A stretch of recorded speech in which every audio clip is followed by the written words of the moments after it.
Hi guys, this episode was shot at the incredible Rev 17 conference where they are raising funds to get a huge piece of property to house trafficked children. There is no more worthy cause than to save these children. Please click on the QR code and donate to Rev 17. All right, guys, we're here at the Rev 17. I almost said Rev 19. Rev 17 conference, close to Sacramento. I kind of don't know where I am because I just drove out here. I have a feeling I'm about 45 minutes out of Sacramento. You probably have a better idea.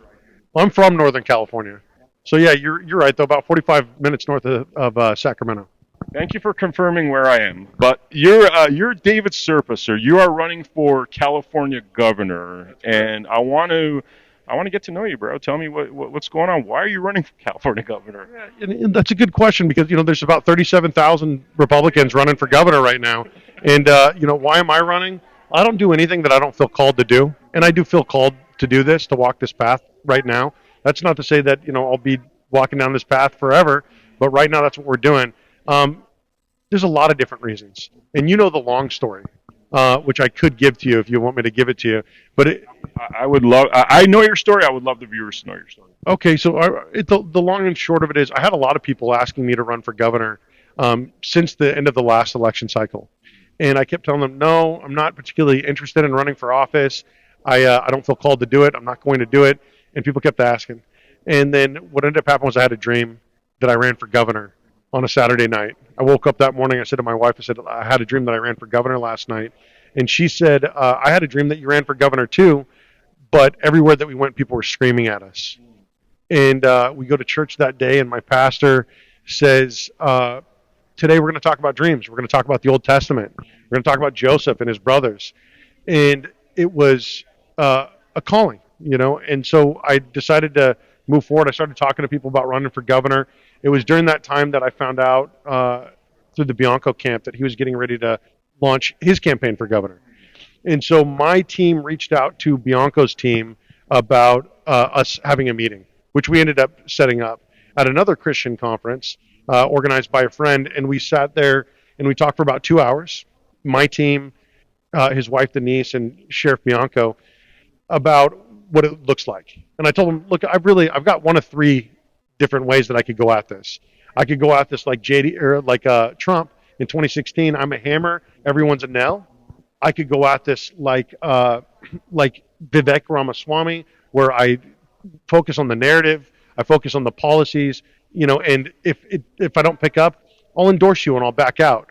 Or the third one is I could be your JD Vance, the sheriff going into Sacramento, Marine having his back. And what ultimately ended up happening was, after that meeting, which I felt was a very positive meeting, and we were all kind of leaning towards that, 2 days later, I pulled paperwork to run for lieutenant governor instead of governor. And I was there with him when he launched his campaign.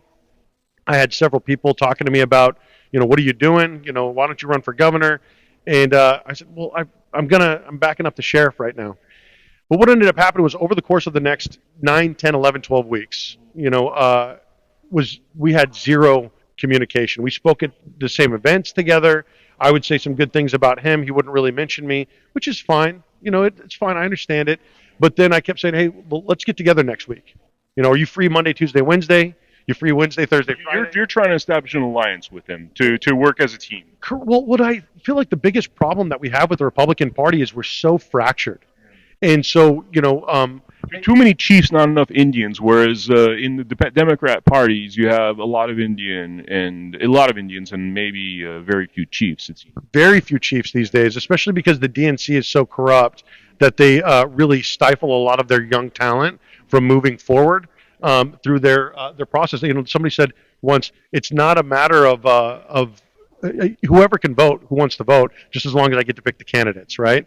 And so I was telling the sheriff, hey, listen, I really like to get together. Hey, yeah, we'll get together next week. So we ended up going up to the CAGOP where I met you, and we didn't really talk too much. We talked like 3 or 4 different times, but I told him, I said, hey, listen, I'm a good dog, but you got to put me on a leash, and you and I even talked a couple of times there, and I was trying to get a feel for you. And by the way, one little background to this whole story, because we have a lot of mutual friends, and I kept hearing that hey, like this David Serpa, because people were like, okay, you got this Chad Bianco guy running. People are really pushing. Friends of mine were really pushing David to run for office, and so you staying loyal to Bianco and kind of telling those, because it's a higher office, it's more prestigious. People with big egos want to be a governor and stuff, but you decided, no, I'm going to be lieutenant governor to Chad Bianco, and that didn't seem to work out. Well, I don't need the big ego. Like, I'm a policy wonk. I'm a history guy. Like, I understand why we are where we are. I understand what we need to do to get out of these current situations. And I wanted to be able to back them up, build a Bianco administration. And ultimately, what ended up happening was we were not seeing, it's not even that we weren't seeing eye to eye. There's zero communication. And so he apologizes to me while I was on the way up to CAGOP. Hey, we'll see each other when we're up there. So what ended up happening was my team and I leave. I said, hey, because we're considering it at this time running for governor. I said, what do we do? Do we talk to him one more time? And they said, no, we've really done all the waiting that we could. We go back home. About 2 or 3 weeks go by. Still don't hear anything, despite having reached out to him as many times as I did. And so I go to church. And I'm one of those people, I believe God is alive. He's talking to us. Some people call him the universe. Some people call it their intuition. I believe God is alive. He's talking to us. He gives us orders. And sometimes it's through other people. Sometimes it's through a prophetic word that somebody comes up and gives you. Sometimes it's a feeling, a gut feeling, an intuition. When you start hearing a voice that is more intelligent, better than you are, often I believe that that's the Holy Spirit. That's God talking to you. Yeah. And so I go to church, and my pastor says, we cannot go the path of least resistance and assign God's blessing to it retroactively. And so that's what I felt like I was doing. I was going the path of least resistance, what God had not called me to do, and I was trying to assign God's blessing to it. And so 2 days later, I pulled my paperwork to run for governor, and that's what I'm doing. So that's why I'm running. But a big part of it is, I went and I took an RV trip with my kids. We saw a lot of the great state parks throughout the state of California. There are homeless people everywhere. The streets are ran down. And my kids are saying, how come we can't feed that person? How come we can't house that person? And there's a certain amount of shame that goes into telling your kids, oh, well, they're hungry because, whatever, they're addicted to drugs. At some point or another, it's incumbent on us to start fixing the problems that we see. And, somebody talked about in this conference, God, how can you let this happen? And he says, well, I'm not letting this happen. That's why I sent you. That's why I chose you. And so I do believe that there are a lot of us that are called to serve in one capacity or another. And we ignore those callings because it's going to be hard. I mean, this governor's race has been especially frustrating for me. And the reason why it's been so frustrating, other than the Chad Bianco element, right, is I'm looking at this governor's race going, okay, I'm not seeing anybody that could win.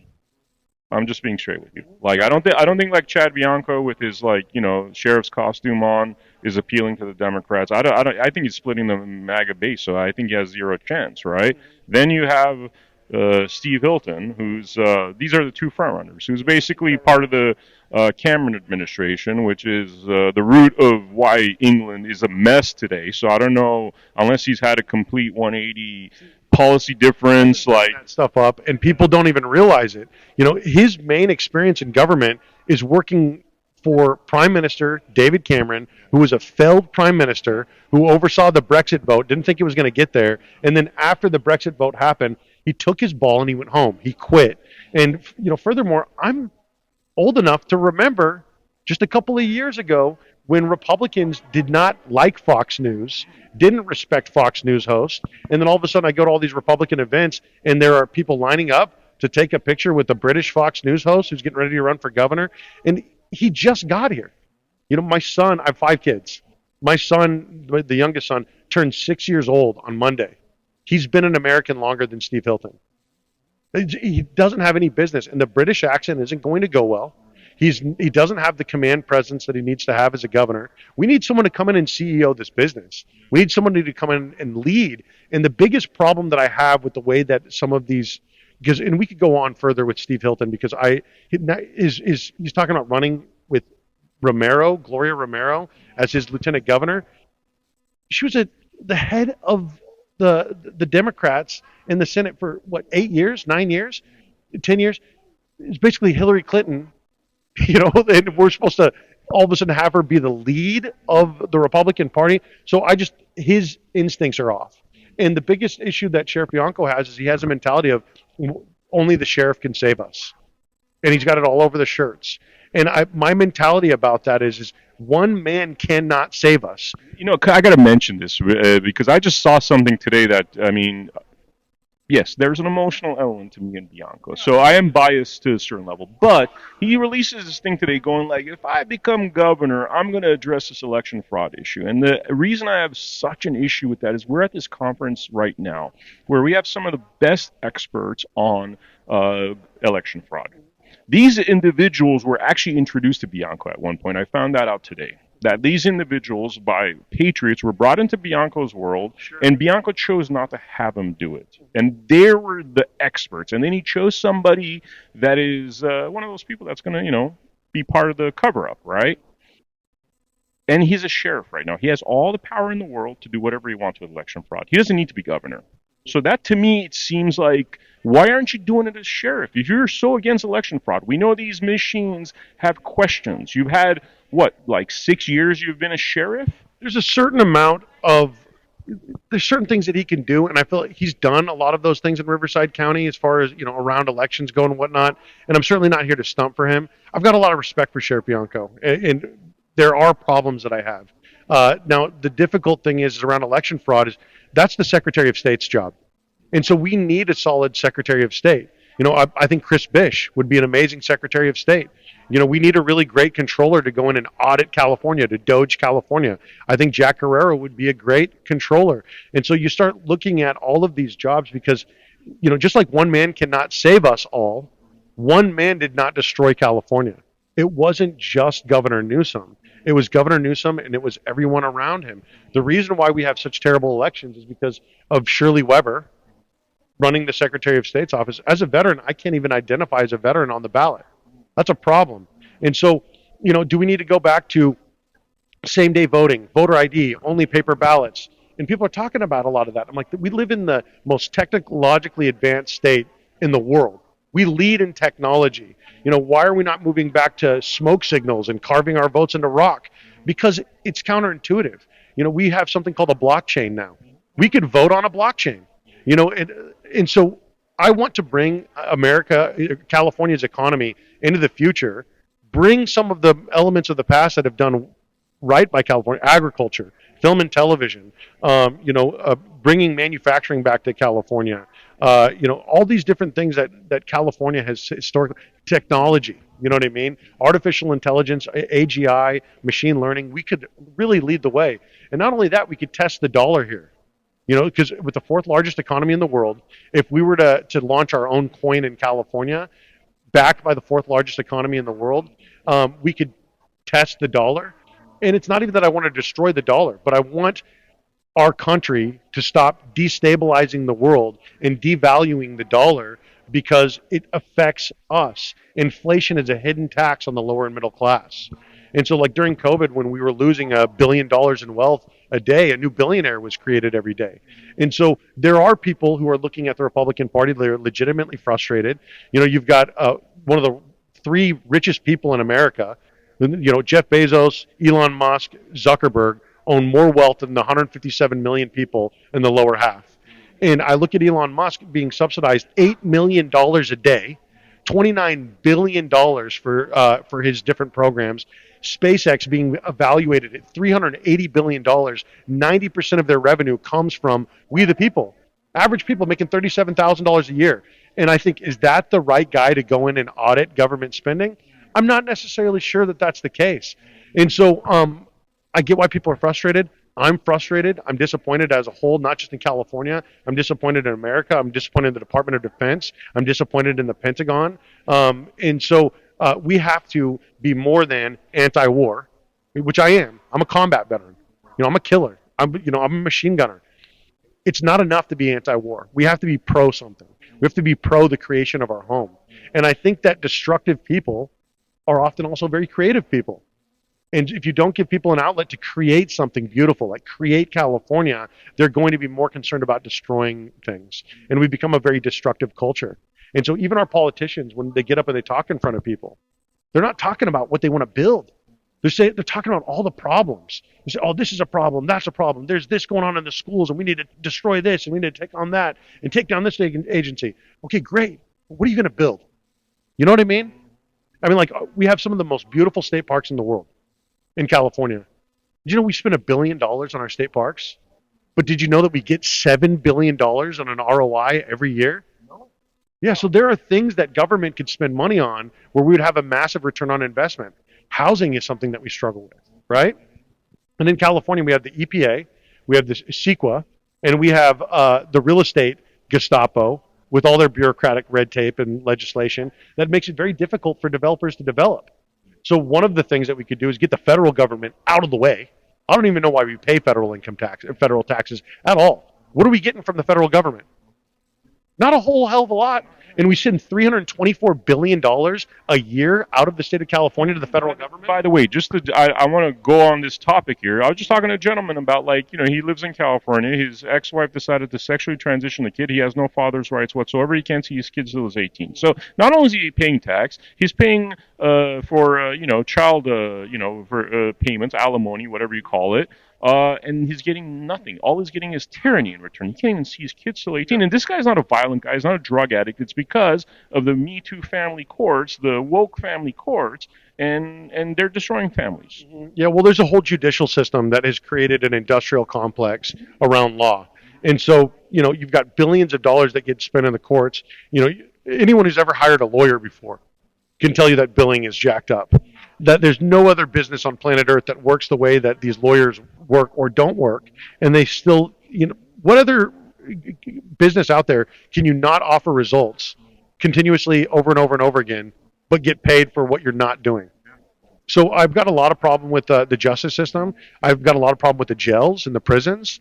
Why are our prisoners being separated by race and being allowed to carry on these race riots? And it's because we no longer focus on rehabilitation.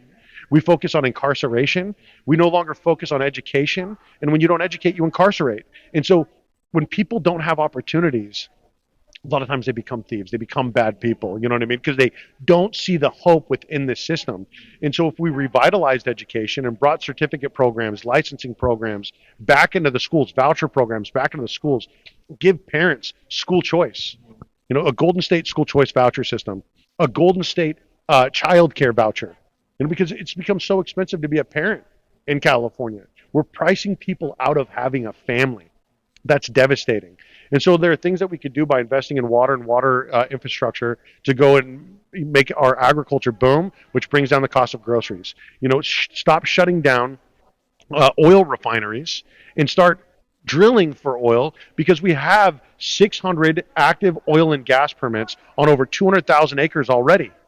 Why are we not drilling? Why are we not refining? And it's because we privatize everything. And what happens when you privatize something? Well, they want to capitalize on scarcity instead of banking on abundance. So you look at uranium. Everybody's so concerned, right? Oh, Iran's enriching uranium. You know who's not enriching uranium? We're not. America. Because in 1992, we privatized all the uranium in America. And a lot of the Blackstone, Vanguard, State Street own a majority of the uranium coming out of Wyoming, coming out of California. And so what happened was we heavily government subsidized these private corporations that were supposed to. And why would you want to privatize your nuclear energy program? Isn't there something that government should be responsible for? So we're giving them billions of dollars in subsidies, and they can't perform. So we shut down our last enrichment facility in America in 2014. So now where is our uranium getting enriched? Russia and China. It's like a comedy, man. It's like a comedy. It's imbeciles running our government. Let's talk about, you've written 5 books. Yeah, well, and it's not just imbeciles. They're doing this on purpose. Yeah, this is by design. This is not a mistake. And so when you look at what they're doing with uranium, you look at what they're doing with oil and gasoline, what they're doing with natural gas by outlawing your stove and everything. They want to create scarcity in education. They want to create scarcity in housing and in healthcare and in energy. And they do it deliberately. It's designed. And so I've written 5 books. The first book was The Machine Gunner's Guide to Real Estate, Accuracy by Volume. My second book was All the World's a Stage, Unmasking Asperger's Syndrome. My third book was Zen Business, An Eastern Approach to the Western Business Climate. And my fourth and fifth books are Common Sense for California, A Guide to the New Revolution. Well, I mean, point being here is like you are highly qualified person. You've done a lot of research. You've been in the world. You've been in the military. And the thing that sucks about all this is the Debbie Downer part of the story, is that like it's as if a lot of the other candidates beyond the two Fox News endorsed ones are not getting much love. They're not getting much exposure. I mean, how is that for you? Are you frustrated by it? Did you see that changing? What does the road ahead look like? So there's an incredible amount of corruption that takes place both at the state level in the Republican Party and your local Central Committee. For those of you that don't know what a Central Committee is, that's your local Republican Party in your county. And so the Riverside County Republican Party is trying to rig a governor's debate, a week from now, and with a top 8, and they're not inviting me. And Daniel Mercury told me about this coming. He said, hey, they already picked the winners. And he was calling the other candidates and saying, this is a rigged system. You got a call from people within the Central Committee saying they're planning on trying to embarrass the candidates so that they can promote, endorse Sheriff Bianco. And so I'm not surprised. The Riverside County Republican Party is a weak organization. They're broke. They're unorganized. And there's about 3 or 4 people in that entire building that are worth their salt. And so I'm no longer going to ask permission from the participation trophy party, the party of losers, the party of principled losers who just want to lose by a little bit less than the last guy. I'm not going to ask them permission because not only do they not help, they stand in the way. And then if you still pick up momentum amongst the grassroots, they rug pull you by introducing another candidate, which is what they did to Rachel Hamm when she ran for Secretary of State. It's what they did to Eric Early when he ran for for Senate. They introduced Steve Garvey at the 11th hour, and was he 82, 83, 84 years old? Yeah. He had no business. And if we had a debate between Eric Early and Porter and Schiff and Lee, it would have been a different story than the sacrificial lamb that got put out into the debate field with Porter and Lee and Schiff and lost. I mean, okay. I heard in Sacramento when you and I met that the vote was rigged over there. That's what I heard. Tell me a little bit. So I don't believe it. I don't believe it at all. I believe that Corinne won, and I believe that she was justified in her win. I feel like she was the most qualified person to win. Now, listen, I didn't vote for all of the CAGOP candidates, and I didn't vote for all the CRA candidates, because there's 2 different entities that were really at work in the CAGOP. There's the California Republican Party, and there's the California Republican Assembly. And the Republican Assembly had launched these 4 candidates that they wanted to win, and the CAGOP kind of had the 4 candidates that they wanted to win. Now, I like Corinne. A lot of people do not like Corinne. Corinne showed up for me in my primary. It was the last time that I ran. I reached out to Senator Morell. I read his book, Restoring Freedom or Restoring Faith. And I asked him to come out and endorse me. He didn't endorse me. I was the only Republican on the ballot. He didn't endorse me. I asked him to come out and speak at my great big Republican rally because I had 25 candidates out speaking, and he didn't show up. But you know who did show up? Corinne showed up. She flew all the way down here from Northern California. And then finally, when my local Republican Party did not endorse me, even though, again, I was the only Republican on the ballot, and they said they would help me, even though I ran in a district that wasn't my own, a D+27 district, instead of running against the incumbent, Ken Calvert, who'd been in for 32 years in my own district where I wanted to run, they said, if you run in this district, we'll help you. Not only did they not help me, they worked against me, and they wouldn't endorse me. Then when I won the Republican nomination, they didn't have a say anymore, so they tried to move to unendorse me. Corinne is the one that stepped up and said, no, David it's in the bylaws. He won the Republican nomination. If you move to unendorse, it's going to be a problem because you'll have to officially endorse Takano. And then finally, David's been a Republican because they were claiming that I wasn't a Republican for at least a year. She said, here's the date that David registered to vote Republican. And so, she backed me up.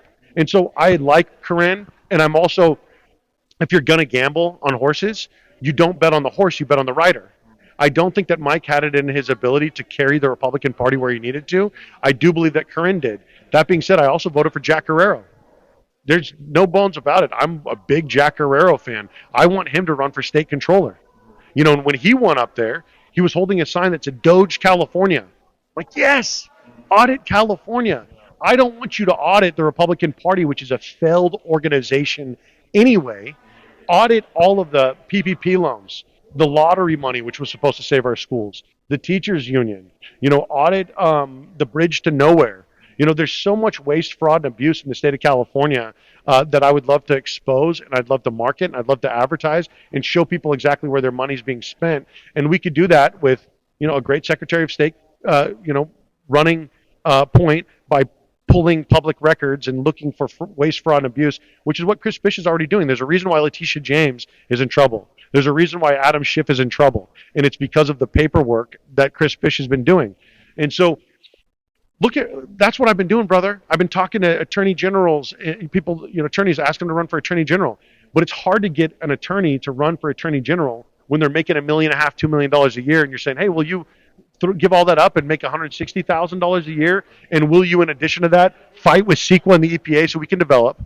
Will you fight on behalf of California so that we can bring back institutions and make our streets safe again? Because that's compassion. It's not compassion to have people sleeping under bridges. Will you fight because there's three big? Will you fight with the teachers union so we could bring school choice to our parents so that they could decide to send their kids to any school of their choice, whether it's a private school, a public school, a charter school, or homeschool? It's your money. Why are you not able to spend it the way that you want to spend it? And monopolies do not create innovation. We don't get the best that we could possibly get out of a monopoly. So through a little bit of healthy competition, I believe that our schools will be better than they've ever been. You're talking about the corruption of the Riverside GOP. My impression from meeting you, hanging out with you in Sacramento, and then doing a deep dive in what's happening in California is that, frankly, my opinion of the California GOP is that it is just the whole thing's corrupt. What do you say about that? No, I agree with you. Yeah, so our last person that ran the Riverside County Republican Party was a political consultant. And the newest person that's running the Riverside County Republican Party is a political consultant. And she sat down with me during my last race, and she said, I'd like to run your campaign. And if I run your campaign, you're going to pay me $75,000 whether you win or lose. And if you don't win, if you lose and you don't pay me, I will sue you and I will win. And I'm like, wow. This is wild. And so there's this sort of, and Daniel Mercury talks about it a lot too. There's all these gatekeepers that are involved in the Republican Party, in the media, and within the Republican establishment. Carl DeMaio is a perfect example. We look at him and, reform California. Well, before you were reforming California, Carl, Assemblyman DeMaio, you were reforming San Diego, which went from having 5 Republicans on their city council to 0. Thank you for your leadership. Thank you for leading us right off a cliff. And then, Assemblyman Carl DeMaio, he's a dork. I love nerds. I love nerds like, Chris Fish is a nerd. I love big-brained people. But he's a gatekeeper. He doesn't have any command presence. He's not a boss. He's not trying to surround himself with people that are better than him in the ways in which he lacks. He goes and he tries to find the weakest candidates possible so that he could have a bunch of yes men surrounding him. And everybody donates money to him, and they think that they're donating to reform California, but they're not donating to reform California. They're donating to Carl DeMaio for assembly.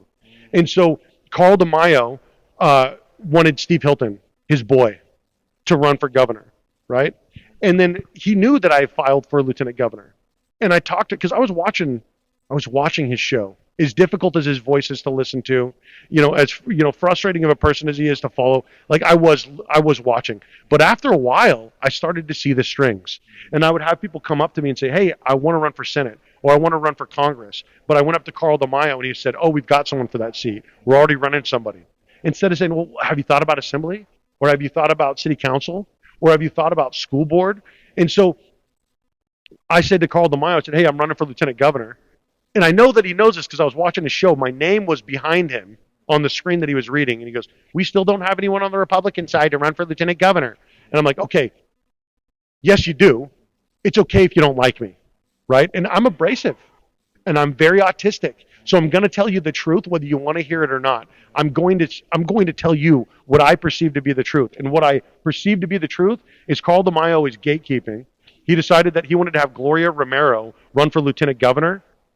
Are you kidding me?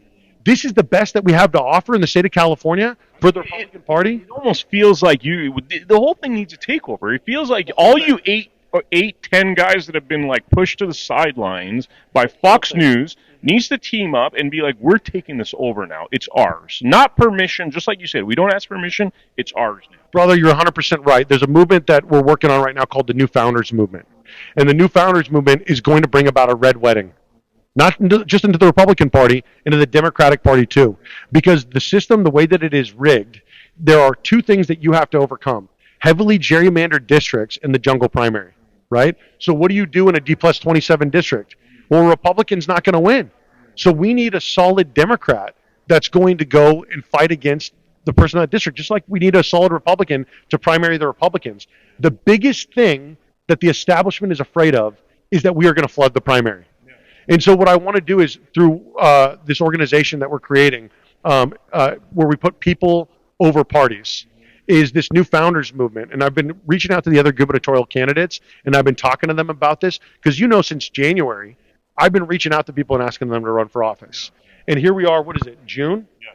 6 months into this, driving all over the state of California, calling people, talking to people, asking them to run for office. We need everybody. We need so much help right now. We can't continue to run the same people that have lost 3, 4, 5 times without any support, without any help, and expect that we're going to get the next generation out. And we also cannot expect that we're only going to be able to do it within the Republican Party. When our founders established America, there were no political parties. There wasn't the Republican and Democratic Party. It's e pluribus unum, from many one.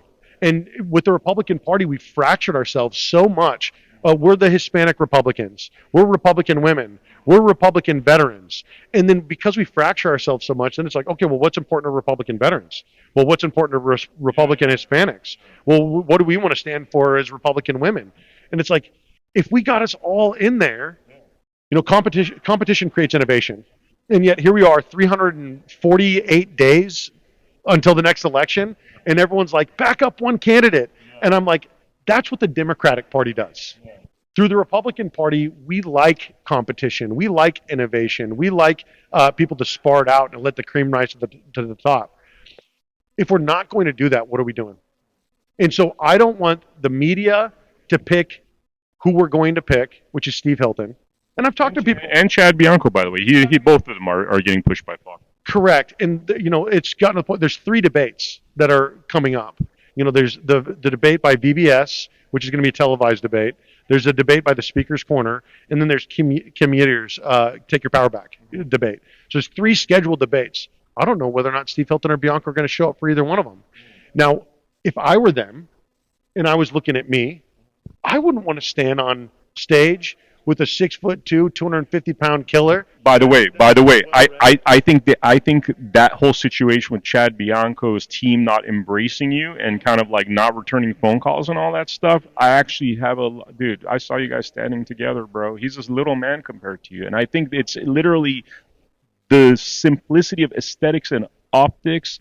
In my opinion, looking at it from the outside, I don't know the details, but I could see that kind of move. Well, it's all an algorithm. Right. And so, we know that people that are taller, you wear a blue suit, you're reasonably good looking because, politics is show business for ugly people. Right. You kind of get away with some of it. Right. But yeah, I do. I compliment him a little bit. I also soften him up a little bit because he tends to get a little bit frustrated in some of these debates. You're talking about Bianco? I'm talking about Bianco. Tends to get a little bit frustrated, a little bit tense. He's not super personable. I'm a very personable person. I'm pretty calm. I'm pretty reasonable. I feel like I could bring some of the youth.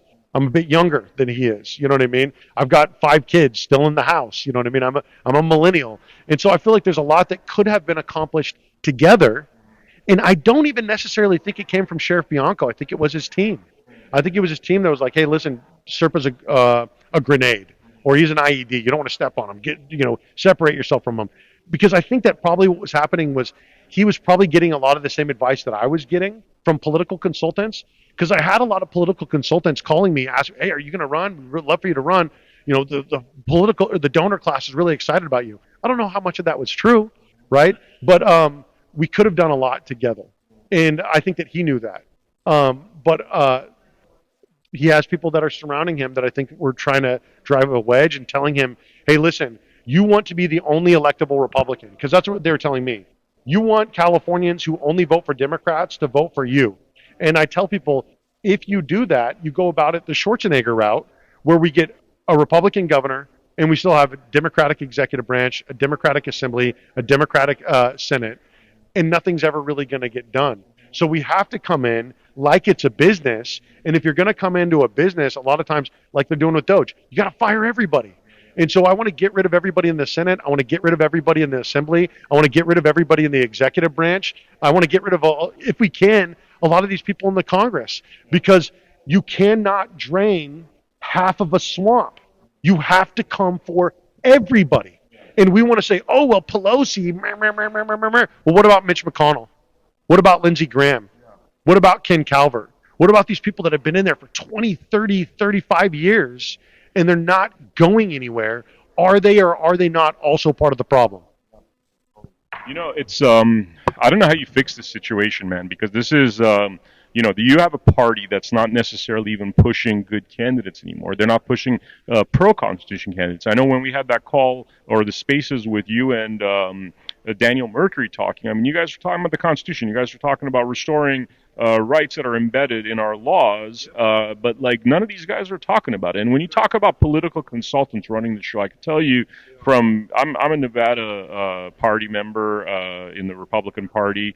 I'm part of the committee there. I was a caucus captain for the Trump 24 campaign. We delivered a lot of votes, and I saw essentially a lot of political campaigns, and I ran for office. When somebody tells me that they're listening to their political consultants, to me that's like literally the word. It's like suicide. It's suicide, because if you listen to political consultants in modern day and you make decisions like this that are not good for really the movement as a whole, really what you're doing is you're presenting something very inauthentic, and I think people read that nowadays. I think they'd rather see somebody with blemishes, but it's a real person, as opposed to somebody that is so, we saw with the Al Gore election. That's another example where Al Gore lost that election because of his political consultants, because of the bad information.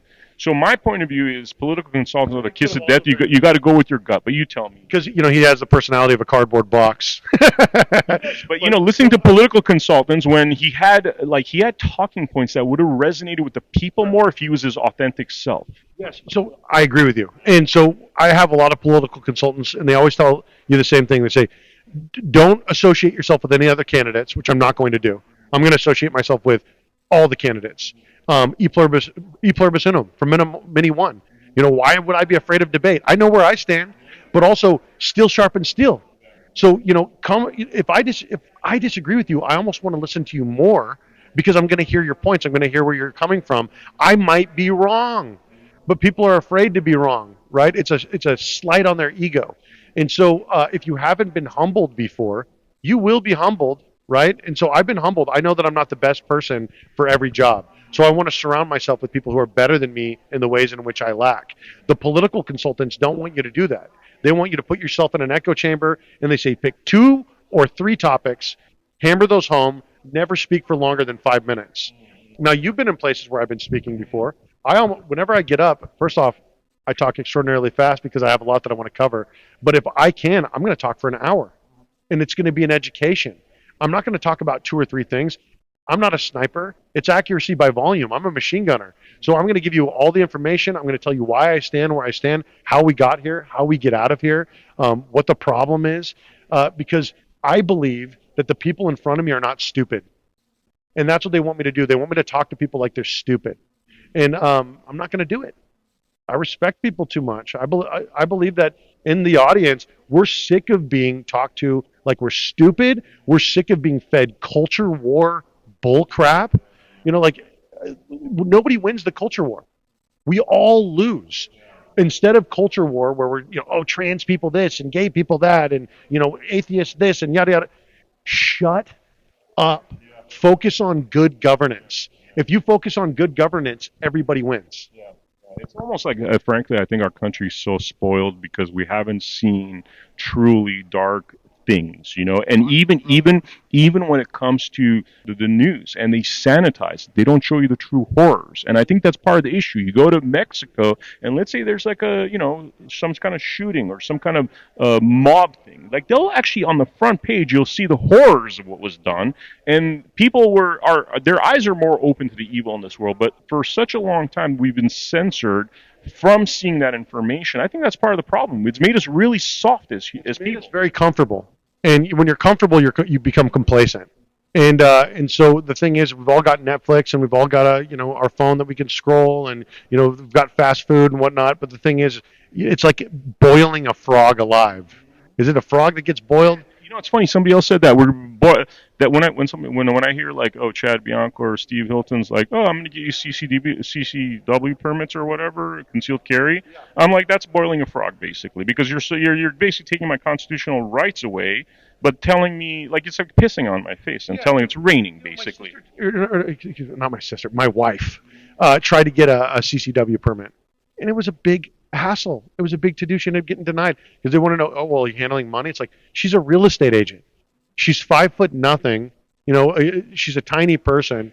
If she wants to carry around a gun, you shouldn't have to apply for a permit to carry a firearm. And so we've lost our way so deeply that the Republican Party doesn't stand for anything anymore. And the political compass is so broken because everything's been flipped upside down that, oh, I'm right wing, I'm left wing. It doesn't even matter anymore. Who are you as a person?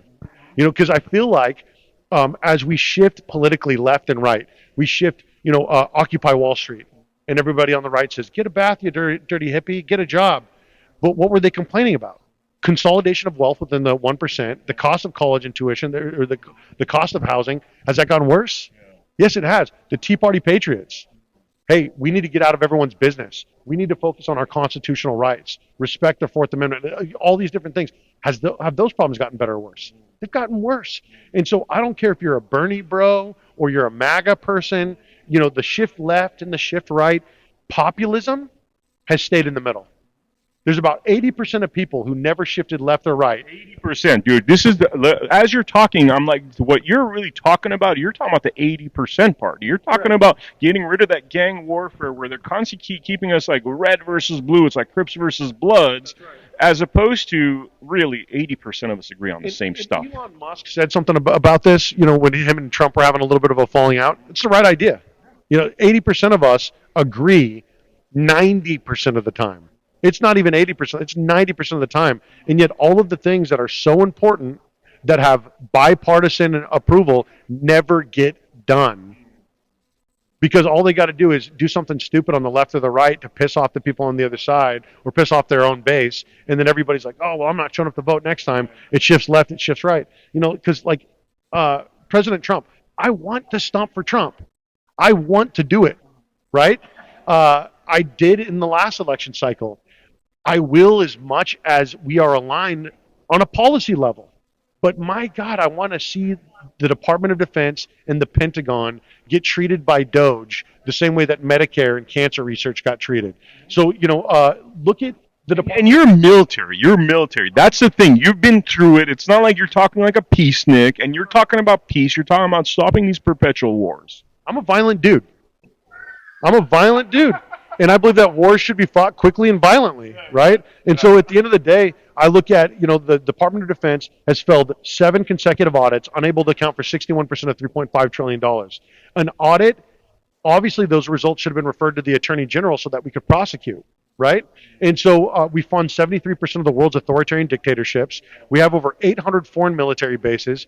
What happened to America? And there's potholes, and it's like the country is messed up. You have homelessness, and we're what? Like, we're worried about, like, what are we worried about? What about that $90 billion worth of equipment? If we had actually sold that secondhand and gotten $30 billion for it, and then given that $30 billion to California so they could clean up the mess over here. Bring it home or blow it up. Bring it home or blow it up, but leaving it there and working, capacity so that they were able to have their own military parade, that's wild. That's crazy. That is like the most bizarre. That if that's not treason, how could that happen, dude? $90 billion worth of stuff. Well, and so the auditor in the state of California, their name is the controller. And so you need to have an attorney general that can prosecute the findings, right? And I'm not one of those people, lock everybody up, throw Newsom in jail. It's like, for what? For what? Why? What? Could I tell you what? Could I tell you what I? Okay, the whole COVID thing was a scam. That whole COVID thing, man. You going and hanging out at restaurants while you're not getting the jab. You're telling everybody to get the jab, and then people start dropping like flies who got the jab. To me, that's a crime against humanity. So I think if we actually had a judicial legal system that functioned on a constitutional basis, we wouldn't be in this mess, I think. But I think there's been so much statutory laws that have peeled away at the inherent rights underneath the Constitution that then these criminals get away with things like treason and stuff. But 100%, I think there's enough right now to prosecute Newsom, in my opinion. I look at Newsom just the same way that I look at Trump. Trump wants people to be, everybody looks at Trump and they're like, he's everything wrong with America. And everybody looks at Newsom and they say, he's everything wrong with California. It's like, no. Should Trump have had 34 felonies that he's going to get locked up for? No. Should Newsom get locked up for his management of COVID? No, I don't think so. I don't think so. Was he negligent? Yes. Did he allow his kids to go to school when our kids were still not in school? They were at home. Was he going to restaurants when he was telling us all to social distance? Yes, all those things. Are those jailable offenses? I don't think so. And so I'm not about just locking up political opponents. I want to audit the PPP loans. I want to audit the bridge to nowhere. I want to audit Caltrans. I want to audit all of this. And when we find that billions of dollars, like $24 billion missing from that was supposed to help homelessness, who's going to jail? Because if we don't lock up the people, So who's in charge of that 24 billion? that's what I'm talking about. So Bill Asaley was just named to the Attorney General's office, and he's going to start looking into things like that. Who's responsible for it? I don't know exactly. You've got somebody in appropriations that's deciding who the checks go to and how much they're written for, which is the same way our federal government works.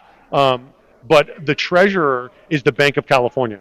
They decide where the money's going and how much of it's going there. The controller goes through and they audit and make sure that that money's being spent appropriately. So what you need is a treasurer, the bank, to act like the bank. You need a controller to audit the way that they need to audit, and you need a Secretary of State to go through public records and make sure that there is no waste, fraud, and abuse. This is amazing, David. I really hope you could break through the censorship. This whole thing where you're telling me where they're trying to set you guys up to embarrass you. So one candidate could. It's just so ugly, dude. I really hope you find a path through. I'm going to give you the mic, and I want you to give a closing message to our audience. Sure. So first off, everybody, I appreciate you watching for the 48 minutes that we got started here. We cannot fix the problem at the same level of thinking that created the problem. So somebody asked me the other day when I was out speaking at the Ventura County Republican Party how I plan to work with the libtards. And I said, well, first off, we're going to stop calling them libtards because that's not going to do it, right? The Democrats have been abandoned by their party in the same way that the Republicans have been abandoned by their party. And so I have compassion and sympathy for these people, but they're human beings. And we are outnumbered. There are 48% registered Democrats in the state of California, 24% registered Republicans. And so we do not win without winning over Democrats. Period. Full stop. End of sentence. And so what I want to do is I want to create this organization with these people that I'm working with currently called the New Founders Movement. And the New Founders are going to be concentrating in making sure that every single congressman, senator, assemblyman, and every member in the executive branch faces a primary. Because currently they try to rig the primaries to make sure that there's not another Republican challenging a Republican in a Republican district. There's not a Democrat challenging a Democrat in a heavily Democratic district. But what we can do is we can make sure that we have somebody challenging every single person so that we turn it over, get fresh blood in there, because we have to understand it's not one person that's going to save us. We're all going to need to do it. And if you finish this podcast and you move on with your life, we lose. We've all got to get involved. And this is why I feel like California is the right place for this New Founders Movement, where we place people over party and we focus on three things. These three things and these three things only will open up the door to you into the new founders movement, which we'll be launching here soon. One is liberty, libertas. Two, disputatio, which is dispute, debate, right? And the third one is e pluribus unum, from many one. Wherever you come from, we're glad that you're here. Let's start fixing California together. Let's get in the trenches together. Let's activate the grassroots together. But let's also think about the kingmakers, right? So everybody, my name's David Serpa. Feel free to follow me. I'm everywhere on social media. I got a bunch of content that's going to be releasing very soon. I haven't been posting a lot on social media because I'm not addicted to the sound of the applause. I've been doing a lot of work throughout the state of California for the last 6 months, trying to find people to run for office. If you're interested in running for office and you have been gate kept out of the system, reach out to me directly. Can I put my phone number out there, or will it block? Sometimes you put your phone number on these things and the algorithm blocks it. Feel free to give me a call directly at 951-691-7798. I do pick up my phone as often as I can, but if I don't pick up, please leave me a call or a voicemail or a text message, and let's save California together. Let's not just save California together. Let's make it better than ever. Let's bring about the economy of the future. Let's head into this fourth industrial revolution with strength, with power. Let's lead the rest of the country, and let's lead the rest of the world right here where we are very used to doing that, which is in California. Thanks, Ben. Thanks a lot, Appreciate brother. you. Thank you. For the viewers, thank you so much for joining us for this episode. Make sure you check out AmericaHappens.com, and I will see you all on the next episode. Thank you.